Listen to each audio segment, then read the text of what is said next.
The US EIA expects world oil demand to continue rising. In the Energy Information Administration's annual International Energy Outlook, the organization estimated that global petroleum demand will climb by 112.2 million barrels per day by 2035. In 2011, oil demand stands at 88.2 million barrels per day. That would mean an increase of 27% in the next 2 decades and a half. Overall energy consumption around the world is expected to spike by 53% by 2035. The developing nations of China and India are expected to lead the growth in energy use.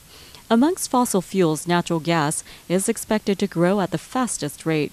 By 2035, 169 trillion cubic feet are expected to be consumed.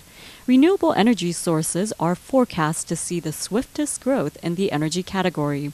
According to current projections, renewable energy is forecast to make up 15% of energy use by 2035.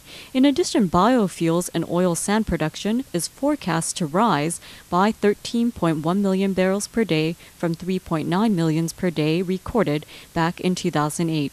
According to the U.S. government report, liquid sources remain the top growing segment, with the most consumption coming from the transportation sector.